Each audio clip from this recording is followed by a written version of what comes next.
Video शुरू करने के पहले बच्चों आपसे एक रिक्वेस्ट है कि आप चैनल को सब्सक्राइब जरूर कर लें, क्योंकि फाइनल एग्ज़ाम में भी हमारे द्वारा आपकी मदद की जाती है और समय समय पर हमारे यूट्यूब चैनल में आपको एजुकेशन लेसन प्रोवाइड कराए जाते हैं, जो कि आपके मैथ्स, इंग्लिश, हिंदी आदि सभी सब्जेक्ट के यहाँ पे इंपॉर्टेंट क्वेश्चन दिए जाते हैं और उनको अध्ययन कराया जाता है। आइए आज के वीडियो में हम देख लेते हैं कक्षा 9वीं का जो वायरल प्रश्न पत्र है उसका फुल सॉल्यूशन। स्वागत है आपका मेरे यूट्यूब चैनल में। देख लें आप, पहला आपका जो है परिमेय संख्या कौन सी होगी। तो बच्चों इसमें तीनों परिमेय संख्या है, मतलब इसका चौथा आंसर आएगा उपरोक्त सभी। फिर निम्नलिखित में से बहुपद है, तो बहुपद इसमें से कौन सा है। तो बच्चों इसका उत्तर होगा सा वाला x² + 3x ये वाला, ठीक है। फिर तीसरा है निम्नलिखित में से कौन सी परिमेय संख्या 1 और 2 के बीच में है। तो 1 और 2 के बीच में क्या आएगा 1.1, 1.2, 1.3 इस टाइप से 1.9 तक। तो जब 4/3 को आप सॉल्व करोगे तो उसकी वैल्यू आपकी पहुंच जाएगी 1 के बाद, मतलब ठीक है। बाकी और ये सारे बेकार हैं, तो इसका उत्तर होगा सा वाला। बहुपद इतने इतने की घात है, तो जो सबसे बड़ी घात होती है, देखिए काय की घात है बच्चे यहाँ पे 4 की घात। ओके, तो आपका ये जो है चौथे का पहला वाला उत्तर आ गया। पांचवा है 1 - 2x के शून्य ज्ञात करने। तो इसको सॉल्व करेंगे जब आप, तो इसकी वैल्यू आ जाएगी 1/2। 2 का पक्षांतर कर देंगे तो 1 = 2x। फिर इसको आप सॉल्व करेंगे तो आ जाएगा 1/2। तो पाँचवें का उत्तर क्या आ जाएगा बच्चों, दा वाला 1/2। लास्ट वाला है, इसमें a धन b a ऋण b का फॉर्मूला लगेगा। तो a² - b² का सूत्र लगेगा। करनी से करनी कट गई तो स्क्वायर कट गया, मतलब केवल a - b। रिक्त स्थान देख लेते। सबसे छोटी प्राकृत संख्या क्या होती है। तो प्राकृत संख्या बच्चों 1 होती है, ठीक है। फिर बहुपद 0 को कौन सा बहुपद कहा जाता है। तो इसको बहुपद 0, तो 0 तो कोई बहुपद होता ही नहीं, तो वो शून्य बहुपद हो जाएगा। फिर 16 की घात 1/2 का मान निकालना है। तो 16 को पहले 4 का वर्ग लिखेंगे, फिर 2 से 2 कट गया तो उत्तर केवल 4 आएगा। करनी 2 एक अपरिमेय संख्या है। अपरिमेय संख्या वो होती हैं बच्चों जिनकी करनी को हल नहीं किया जा सकता, तो अपरिमेय संख्या। बहुपद x - 3 का शून्य, तो x - 3 = 0 रखेंगे, 3 का पक्षांतर करेंगे तो x = 3 आ जाएगा, और वो भी क्या का बच्चों धन का। तो आ जाएगा इसका उत्तर 3 प्लस वाला। फिर दो परिमेय संख्याओं के मध्य कितनी, तो अनंत परिमेय संख्याएं हो सकती हैं बच्चों, इसका उत्तर होगा अनंत। लास्ट वाला है अचर बहुपद। अचर बहुपद की घात, मतलब अचर बहुपद मतलब कि कोई संख्या है तो उसकी घात हमेशा 1 होती है। ओके, ये हो गया आपका। यहाँ पे सही जोड़ी देख लेते हैं। पहला है ऋण 6 धन 3, मतलब कि 6 में से 3 गए तो बच्चे -3। दूसरा है ऋण 5 ऋण 4, तो ऋण हो गए धन, और 5 का 4 में गुणा करें तो 20 आ गया। 1/4 को किस तरीके से हम लिख सकते, तो ऊपर 2 का और नीचे 2 का, तो आ गया 2/8। फिर चौथा 2/100 मतलब 0.02। फिर 0.1 को इसको 1/10 लिख सकते हैं, तो इसका उत्तर होगा ए वाला। फिर हमारा जो आखिरी है ऋण 2 भागित ऋण 2, तो ऋण 2 से ऋण 2 गए तो बचा बच्चों केवल 1 आ गया। ओके, तो यहाँ पे छठवा अभी हो गया आपका कंप्लीट। अब चौथा है एक शब्द में उत्तर देना। तो पहला है, पहले के में होगा उत्तर इसका 3 लिख दीजिएगा, बहुपद की घात 3 होगी। फिर दूसरे में इसका गुणनफल लिखना, तो इसका उत्तर आएगा बच्चों 50। तीसरा है जो इसमें x² का गुणांक, तो जो संख्या x² के साथ लिखी तो वो है -3। चौथा है 1/7 और 2/7 के बीच एक परिमेय संख्या, तो बच्चों इसका उत्तर हो जाएगा 3/14, ठीक है। फिर पाँचवा है ऋण 3 से छोटा कोई एक पूर्णांक, तो ऋण 3 से छोटा होगा ऋण 4, ऋण 5, ऋण 6 कुछ भी, तो आप ऋण 3 4 लिख दिए।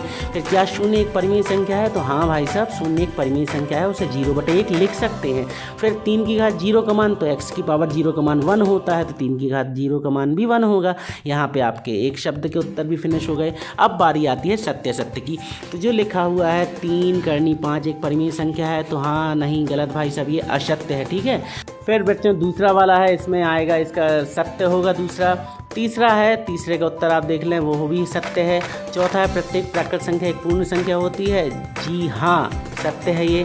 फिर पांचवा है प्रत्येक पूर्ण संख्या एक धनात्मक पूर्णांक होती है, तो ये भी सत्य है। लास्ट वाला है प्रत्येक परिमेय संख्या एक पूर्णांक होती है, तो ये भी सत्य है, ठीक है। यहाँ पे हमारे सत्य सत्य हो गए। इसके बाद हम प्रश्नोत्तर की तरफ बढ़ते हैं। खाली बॉक्स में आपको संख्या लिखनी है, 3 4 5 का 5 में गुणा कर देना, तो गुणा कर दो, सिंपल सा है। उत्तर आ जाएगा आपके सामने 1725, मतलब 1725। 2 नंबर का प्रश्न है। फिर 7वां क्वेश्चन 805 भागित 10, तो इसमें भागफल बस बताना है, तो भाग दोगे तो 8.05 आएगा, मगर भागफल तो 8 आया ना, और शेषफल आ जाएगा 5। ओके, तो भागफल आया 8, इसका 7वें का उत्तर। 8वें में देखिए चित्र दिया हुआ है, इसके भिन्न के रूप में लिखना। तो पहले आप टोटल खंड गिने, तो कितने हैं बच्चों 8 खंड है। 8 में से कितना भरा है 1, मतलब 1 भरा है 8 में से, तो जितने टोटल रहे वो नीचे आएंगे और जितना भरा वो ऊपर, तो लिख दिया जाएगा 1/8, ठीक है। फिर इसके बाद 9वां प्रश्न का यहाँ 8वां में आपके सामने करके दिखा रहा हूँ। रोहन ने एक स्टेशनरी शॉप से 137 रुपये की कॉपियाँ 86 के पेन खरीदे तो कुल कितने रुपए खर्च हो गए। तो भैया कुल मतलब टोटल करना है तो 137 में आप 86 को टोटल कर देंगे। लिखेंगे कैसे, देखें इस तरीके से, कॉपियाँ हैं 137 की, पेन है 86 के, तो कुल कितने हो गए 223 रुपये टोटल कर देना है। तो टोटल कर दिए आपने, आप यहाँ प्लस का निशान लगा लेना। ओके बच्चों, तो ये आ गया रोहन ने दुकानदार को 223 रुपये दिए। 10वां क्वेश्चन देख लेते हैं। खाली बॉक्स में उचित संख्या लिखकर भिन्न का समतुल्य भिन्न लिखें। तो देखिए इस साइड है 8/80 और इस साइड है 8 का कितना हो गया 2 हो गया, मतलब 8 में 4 का भाग हो गया। तो यहाँ 80 में भी 4 का भाग कर दें आप, जितना ऊपर भाग उतना नीचे ही भाग। तो 8 में 4 का भाग तो 2, 80 में 4 का भाग तो 20। ओके, फिर 11वां है, यहाँ पे आपको 11वें का अथवा वाला बताया है। संख्या 5, 1, 8, 6 में एक संख्या जोड़ने पर 9, 3, 5, 1 प्राप्त होती है, वह कौन सी संख्या है। तो अपन सबसे पहले लिखेंगे माना वह संख्या x है। ठीक है, माना वह संख्या x है, तब 5186 में वो x को जोड़े तो 9351 आ रहा था। फिर हमने इसका 5186 का ट्रांसफ़र करे तो साइड जाके माइनस का हो गया, तो 9351 से 5186 घट गया, तो उत्तर आ गया 4165। वह संख्या क्या होगी 4165। बच्चों वीडियो को लाइक कर देना मेरी मेहनत को प्लीज़, और चैनल को सब्सक्राइब कर लेना। इसमें बोल रहे हैं 1/4 भाग को छायांकित, 4 खंड रहे, 4 में से 1 खंड आपको छायांकित करना। तो इस तरीके से कलर भर दीजिएगा आप। 12वें प्रश्न का उत्तर ये हो गया आपका। बच्चों सब्सक्राइब जरूर कर लेना क्योंकि फाइनल एग्जाम में भी हम आपकी मदद कर देते हैं। 13वां प्रश्न है, यदि 9 पेन की कीमत 54 रुपये है तो 1 पेन की कीमत कितनी होगी। भैया सीधी भाग करना है, तो 54 को 9 से डिवाइड कर दिए। ओके, तो 6 बार चला गया। इस तरीके से आपको उत्तर अपनी कॉपी में नोट करना है, लिखना है। ठीक है, 14वां प्रश्न देख लें बच्चों। 55/100, 56/100, ऊपर नीचे 1 से मान है तो ऊपर की बस संख्या देख लो। बड़ा कौन है 56 है, तो आप देखें 56 की तरफ खोल दिया अपने मुँह इसका। ठीक है, बड़े का निशान लगा दिए। अब हम अगले प्रश्न की बात कर लेते हैं। 10वां क्वेश्चन, 1/2 और 2/3 के बीच 3 परिमेय संख्या, मगर उसके पहले 9वां सवाल देख रहे हैं हम। अथवा सुरभि को 500 के खुले चाहिए। सॉरी यार बच्चों, 15वां सवाल है ये। तो ये 15वां का उत्तर है 20 का 5000 में डिवाइड कर दो तो ये आ जाएगा 250। ओके, इसके बाद 16वां क्वेश्चन है। 1/3 और 2/3 के बीच 3 परिमेय संख्या ज्ञात करनी है। तो बहुत सिंपल फंडा ये, इस तरीके से आप लिखेंगे। क्योंकि 3 परिमेय संख्या ज्ञात करनी, तो जितनी परिमेय संख्या ज्ञात करती है उसमें 1 और जोड़ के, मतलब कि 4 का आप दोनों पक्षों में गुणा कर दो, अंश और हर में।